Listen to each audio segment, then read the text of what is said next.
వచ్చేటోళ్ళను కేసీఆర్కు అండగా నిలబడేటోళ్ళను ఒకరొకరిని సాఫ్ చేసుకుంటాను. మొత్తం హిస్టరీ చూడండి. పోయిన వాళ్ళందరూ కేసీఆర్కు లాయల్గా ఉన్న వాళ్ళే బయటికి పోయారు. ఆలయ నరేంద్ర నుంచి మొదలు పెడితే దేశని చిన్నమలే కావచ్చు, విజయశాంతి గారు కావచ్చు, నిన్నటి మొన్నటి ఈటెల రాజేందర్ కావచ్చు, బయట వాళ్ళని అందరినీ క్లీన్ చేసిండు. ఇంట్లో కేటీఆర్ కవిత కలిసి ఉంటే తిరుగుబాటు జరిగినప్పుడు వాళ్ళిద్దరు ఒకటి ఉంటే సమస్య అవుతుందని ఇద్దరి మధ్యలో పెట్టి కవితను కూడా బయటికి దొప్పించండి హరీష్. వీడు ఉత్త సోంబేరోడు, మీకు తెలుసు కదా. కేసీఆర్ గారు ఆరోగ్యం బాగాలేదు, వీనికి తలకాయ బాగాలేదు, ఆలోచనలు బాగాలేవు. ఇంకా హరీష్ దేవుంది ఒకటే స్టెప్, ఇంకా ఒక ఫైనల్ ఏమంటారు, ఇంకొక అడుగు ఉంది గంతే. వెనకటికి కోతుల పంచాయతీ పిల్లి తీర్చింది అన్నట్టు ఈ రెండు కోతులు కొట్లాడుకుంటే ఆశ పంపకాల మొత్తం రొట్టె అటు కొంచెం ఇటు కొంచెం మొత్తం తినడానికి హరీష్ మొత్తం సిద్ధం చేసుకొని పెట్టుకున్నాడు. వీళ్ళ తెలంగాణ రాష్ట్రాన్ని కాపాడేది, వీళ్ళ తెలంగాణ రాష్ట్రానికి ప్రతినిధులు, వీళ్ళ ఈ నగరానికి భద్రత కల్పించేది, వీళ్ళ ఈ నగరాన్ని అభివృద్ధి చేసేది, వీళ్ళ సమన్వయము, ఈ బ్యాడ్ బ్రదర్స్ సమన్వయము మెట్రో ఆపడానికి, మూసీ ఆపడానికి, రీజనల్ రింగ్ రోడ్ ఆపడానికి, రేడియల్ రోడ్స్ ఆపడానికి, ఫ్యూచర్ సిటీని ఆపడానికి, వరంగల్ ఎయిర్పోర్టును ఆపడానికి, ఆదిలాబాద్ ఎయిర్పోర్టును ఆపడానికి, వీటిని ఆపించడానికి బ్యాడ్ బ్రదర్స్ కోఆర్డినేషన్ ఏంది? అభివృద్ధి చేయడానికి సహకరించండి. ఈరోజు ప్రభుత్వం వచ్చింది, ప్రజలు ఎన్నుకున్న ప్రభుత్వం ఇది. మేమేం మీ ఆస్తి అడగడం లేదు కదా. ఈ కక్ష ఏంది? అందుకే విఘ్నత కలిగిన జూబ్లీహిల్స్ నియోజకవర్గ ఓటర్లను నేను విజ్ఞప్తి చేస్తున్నా, మీ సమస్యల్ని నగర అభివృద్ధిని చేసే బాధ్యత నాది. 10 సంవత్సరాలు అండగా నిలబడండి. 10 సంవత్సరాలు 1994 నుంచి 2004 వరకు చంద్రబాబు నాయుడు గారికి తెలుగుదేశంకి అండగా నిలబడ్డారు. మనం కళ్ళతోనే అభివృద్ధి చూసినాం. 2004 నుంచి 2014 వరకు కాంగ్రెస్ పార్టీకి రాజశేఖర రెడ్డి గారికి అండగా నిలబడ్డారు, అభివృద్ధిని చూసినాం. 2014 నుంచి 2024 వరకు మోడీ కేసీఆర్కి అండగా నిలబడ్డారు, విధ్వంసాన్ని చూసినాం. ఈ 2024 నుంచి 2034 వరకు 10 సంవత్సరాలు జంట నగరాల ప్రజలు మాకు అండగా నిలబడండి. అభివృద్ధి చేసి చూపిస్తాము, మెట్రో పూర్తి చేస్తాం, మూసీ నది ప్రక్షాళన చేస్తాము, హైదరాబాద్కు గోదావరి జలాలను ఇంకా అదనంగా తీసుకొస్తాం, ఫ్యూచర్ సిటీని నిర్మిస్తాం, రేడియల్ రోడ్డును నిర్మిస్తాము, రీజనల్ రింగ్ రోడ్డును నిర్మిస్తాము, మచిలీపట్నం పోర్టుకు రోడ్లు వేస్తాము, శ్రీశైలానికి ఎలివేటర్ కారిడార్తో పాటు గ్రీన్ఫీల్డ్ హైవేస్ నిర్మిస్తాము. ప్రపంచంలోనే అత్యధికంగా గ్లోబల్ కేపబిలిటీ సెంటర్స్ని ఇక్కడికి తీసుకొచ్చి పెడతాము, డేటా సెంటర్స్ని ఇక్కడికి తీసుకొచ్చి పెడతాము, ఫార్మాలో పెట్టుబడులు తీసుకొస్తాం, పరిశ్రమలు తీసుకొస్తాము, ఈవీ వెహికల్స్, ఆటోమొబైల్ ఇండస్ట్రీని హైదరాబాద్ నగరానికి తీసుకొస్తాము, శాంతి భద్రతలను కాపాడతాము, గంజాయి డ్రగ్స్ను తొక్కి నారదీస్తాము. ఇవాళ మనం ఎంత కష్టపడ్డా మన పిల్లలు స్కూల్కి పోయి గంజాయి చాక్లెట్లు తినే పరిస్థితి వచ్చిందంటే ఎంత ఆందోళనకరమైన పరిస్థితి ఉంది నగరంలో. చెరువులు కబ్జా పెట్టుకొని, నాలాలు కబ్జా పెట్టుకుంటే ఆ నీళ్లు మనం జీవితాంతం కష్టపడ్డ వస్తువులన్నీ కూడా నీట మునిగిపోతే ఆ దుఃఖం ఏందో చూడండి. నాలాలు చెరువులు కబ్జాలు పెట్టుకున్న వాళ్ళు 10ల మీద ఉంటే వాళ్ళ కబ్జాల వల్ల మునిగేటోళ్ళు వేలాది కుటుంబాలు ఉన్నాయి. వాళ్ళకి న్యాయం చేద్దాం, నష్టపరిహారం ఇద్దాం.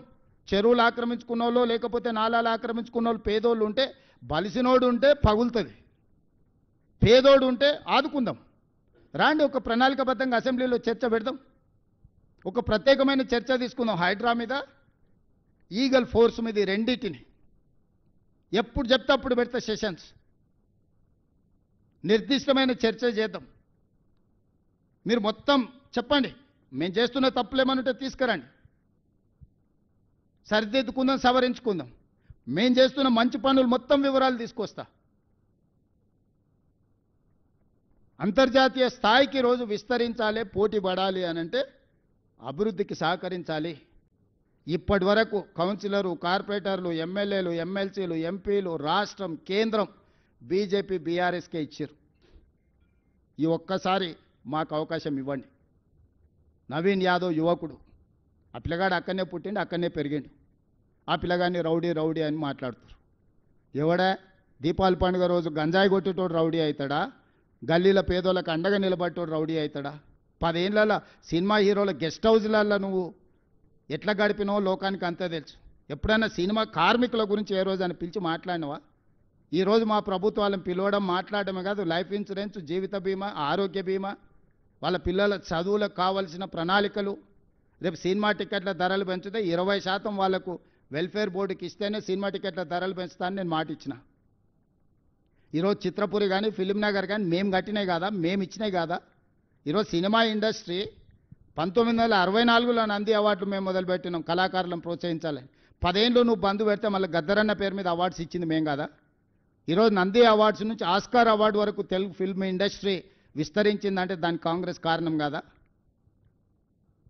ఫిల్మ్ ఇండస్ట్రీ కోసం ఏదైనా కేసీఆర్, కేటీఆర్, బీజేపీ చేసింది ఒక్కటి ఉందా చెప్పండి? ఫిలిం నగర్ నుంచి, ఫిలిం నగర్ క్లబ్ నుంచి మొదలు పెడితే చిత్రపురి కాలనీ వరకు మేమే కదా చేసింది. కార్మికులను ఆదుకున్నది మేమే కదా. రేపటి వాళ్ళ భవిష్యత్తు ప్రణాళికలు. ఇప్పుడు బాలీవుడ్ వస్తుంది, రేపు హాలీవుడ్ను కూడా ఇక్కడ షూటింగ్లకు తెచ్చే బాధ్యత మేము తీసుకుంటాం. సినిమా పరిశ్రమను వాళ్ళ నక్కున పెట్టి చూసుకుంటాము. వాళ్ళ మంచి కోసమే కదా. నిఖత్ జరీన్, సిరాజ్కు డిఎస్పీ ఉద్యోగాలు ఎందుకు ఇచ్చినాం? క్రీడల్ని ప్రోత్సహించడానికి కదా. మొహమ్మద్ అజారుద్దీన్ ఈరోజు మంత్రిని చేస్తే కూడా మీకు కడుపుమంట. మా మంత్రివర్గంలో మా నాయకుడు ప్రజల కోసం ప్రాతినిధ్యం ఇస్తే మీకెందుకు దుఃఖము? నాకు అసలు అర్థమే కాలే. అసలు ఏంది వీళ్ళ ఆలోచన? భావదారిద్ర్యం ఏంది? దరిద్రపు కొట్టు ఆలోచనలు ఏంది? దుఃఖమేంది వీళ్ళది? మీ సమస్యలు కూడా పెండింగ్ ఉంటే నేను వచ్చినాకనే పరిష్కరించిన. మీకు నష్టం కోర్టు తీర్పు వల్ల జరిగింది. కానీ మీకు రాజశేఖర రెడ్డి గారు ఇచ్చిపోయిన ఇళ్ల పట్టాలు 10 ఏళ్ళు ఇవ్వకుండా పక్కన పెడితే నేనే కదా మీకు అందరికీ, మీ అందరితో భోజనం చేసి మీ అందరినీ మంచి చేయాలని ఒక అడుగు ముందుకు వేసినాం కదా.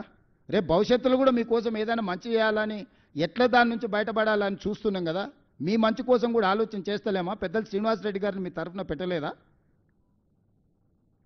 ఎవరిని వదిలేసినా మీరు చెప్పండి. విద్యార్థులను వదిలేసినామా, నిరుద్యోగ యువకులను వదిలేసినామా, రైతులను వదిలేసినామా, మహిళలను వదిలేసినామా, పాత్రికే మిత్రులను వదిలేసినామా, రాష్ట్ర ప్రజలను వదిలేసినామా గాలికి? వాళ్ళలాగా రోజులో 18 గంటలు మీతోనే కూర్చొని పనిచేస్తున్నా కదా. నేను ఎక్కడికి పోయినా తాటి చెట్టు లెక్క పెరిగిండు కానీ తలకాయ మోకాళ్ళలో కూడా లేదు అన్నట్టు, దూడకున్న బుద్ధి కూడా లేదు, దూలం లెక్క పెరిగిండు అని వెనకడికి పోవడం అన్నాడు రేవంత్ రెడ్డి సచివాలయం వస్తున్నాడు. అసలు సిగ్గున్న